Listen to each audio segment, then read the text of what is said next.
Good evening, Raider Nation. Welcome back to Silver and Black Tonight, your home for unfiltered Raiders football. Buckle up, because what we just witnessed in Denver wasn't just another loss. It might have been the clearest X-ray yet of everything that's broken in Las Vegas. The Raiders fall 31-17 to the Broncos, drop their 7th straight, and sit at a grim 2-11. But numbers only tell half the story. Tonight, we're going deep on the trenches, the identity crisis, and what this all means for the future of the Silver and Black. Let's roll. Folks, have you ever seen a team look completely lost in their own stadium? Except it wasn't even their stadium? That was the vibe on Sunday at Mile High. The Raiders didn't just lose a football game. They got physically dominated in a way that hasn't happened to this franchise since the dark days of the early 2000s. Denver ran for 152 yards, controlled the clock by almost a 2-1 margin, and turned 3rd and long into 1st and gimme over and over again. Bo Nix, a rookie quarterback making just his 13th start, carved up a defense that once struck fear across the league. And when the Raiders desperately needed their offense to bail them out on a 4th and goal early in the 4th quarter, crickets. Red zone failure, turnover on downs, game essentially over. Let's start where the pain is loudest, the offensive line. Raider Nation, I'm sorry, but this is officially the worst O-line in the National Football League, and it's not particularly close. Injuries have decimated the group all year. We've seen DJ Glaze, a rookie 3rd-rounder, starting at right tackle, Thayer Munford battling through a million different ailments, Andre James snapping the ball to 3 different quarterbacks this season. But even when the starters are healthy, they're getting blown up. On Sunday, Denver's defensive front, led by Zach Allen and that rising monster Nick Bonitto, lived in the Raiders' backfield. Aiden O'Connell and Desmond Ridder combined for 7 sacks taken. 7. Brock Bowers, the most explosive tight end in football, finished with only 48 yards because there was never time to let routes develop. And here's the domino effect nobody's talking enough about, because the offense can't sustain drives, averaging under 24 minutes of possession the last 5 weeks. Max Crosby, Christian Wilkins, and that proud Raiders defense are gassed by the 4th quarter. Think about it. Max played 92% of the defensive snaps on Sunday. 92. The man's a cyborg, but even cyborgs get tired when they're chasing Bo Nix scrambles and Cortland Sutton double moves for 40 minutes straight. The defense that held Kansas City to 19 points just a few weeks ago allowed 31 to a Broncos offense that came in ranked 25th in scoring. That's not scheme. That's exhaustion caused by an offensive line that can't protect or run block. Now, let's zoom out for some historical perspective, because Raider Nation knows pain, but this feels different. Remember 2006. The last time we started 2-11, Art Shell's squad got blown out by the Rams and the vibes were toxic. But even that team had moments. Robert Gallery was still supposed to be the future. Lamont Jordan rushed for 1,000 yards. This 2025 group? There's real talent. Bowers is already a top 5 tight end. Max Crosby is the best defensive player in the AFC West, not named Chris Jones. Jack Jones can lock down anybody when his head's right, and Trayvon Moehrig is playing at an all-pro level in the back end. Yet somehow, it all collapses every Sunday. That's not just bad luck. That's structural failure. Here's a fictional, but painfully realistic quote I can imagine coming out of a locker room right now. Picture Max Crosby, sweat still dripping, jersey half torn, staring into the cameras. Man, I love my brothers, but we gotta be real. We're getting our ass kicked up front every single week.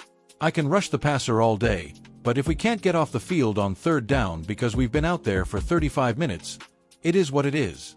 Fix the line, or nothing else matters. And Raider Nation, he's not wrong.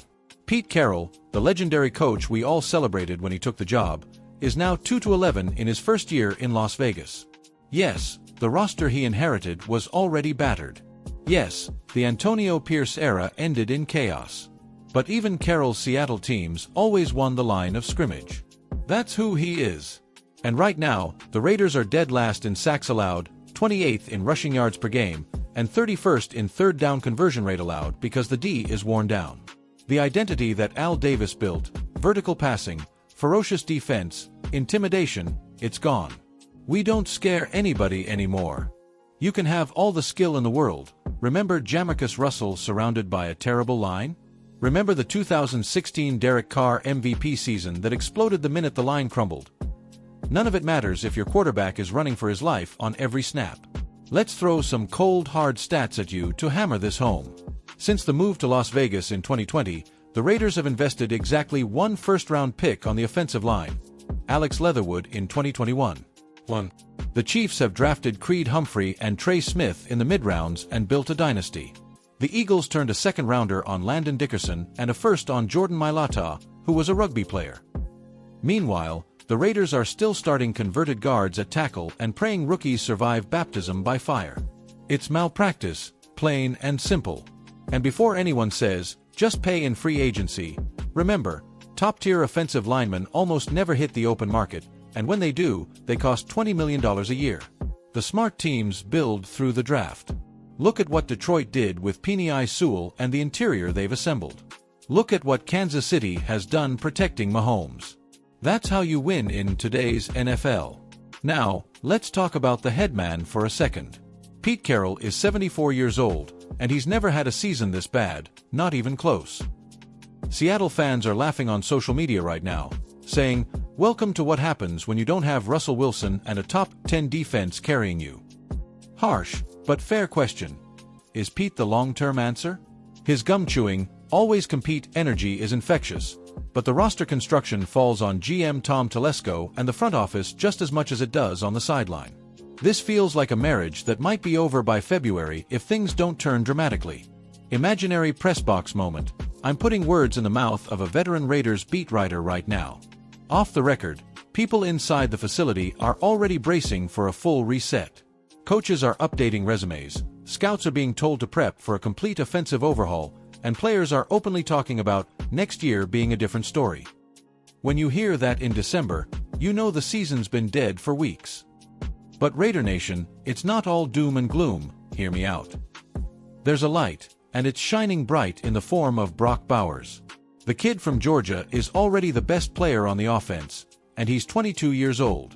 12 games into his career, he's got over 1,000 yards receiving as a tight end. He's uncoverable in the red zone, he blocks like a sixth lineman when asked, and he plays with that Raider snarl we've been missing. Pair him with a real quarterback and a competent line, and you've got the foundation of something scary. Same on defense. Max Crosby is still only 28. Christian Wilkins is locked up long-term. Robert Spillane is the heart and soul of that linebacker room. Adam Butler and Malcolm Kuntz are coming into their own. This is not a tear-it-all-down situation on that side of the ball. Give them a lead, give them fresh legs, and they can still dominate. So where do we go from here? 3 more games, Bucs at home, Falcons on Monday night, and then the finale against the Chiefs on Christmas Day. Pride is all that's left. Max Crosby has never had a losing season in his career. He's not about to start now without fighting tooth and nail. I expect him to play 100% of the snaps the rest of the way, and I wouldn't be shocked if he drags this team to one more upset, maybe against a sleepy Atlanta squad. Final prediction from your boy here at Silver and Black tonight. The Raiders finish 4-13, land the number 2 or number 3 pick, and the entire offseason becomes about one thing and one thing only, the offensive line. 3 premium picks, 2 high-priced free agents, and a mandate from Mark Davis himself, fix the damn trenches or nobody's job is safe. Raider Nation, this one hurts. 7 straight losses. Getting bullied by a rookie quarterback in your own division. Watching Allegiant Stadium feel more like a tourist attraction than the Death Star it was supposed to be. But we've been here before. From the graveyard of the early 2000s came the rebirth with Gruden 1.0. From the 2013-14 disasters came the Khalil Mack/Derek Carr era. Pain is the price of future glory in this organization. So keep the faith. Keep the torches lit. Keep showing up in all black even when it's 2-11, because that's what Raider Nation does. Next man up. Just win, baby. I'm your host, signing off from the underground studio. We'll be back after the Tampa game. Smash that like button if you're still riding with the Silver and Black through the storm. Drop your thoughts in the comments. Who do you want at number 3 overall? And subscribe so you never miss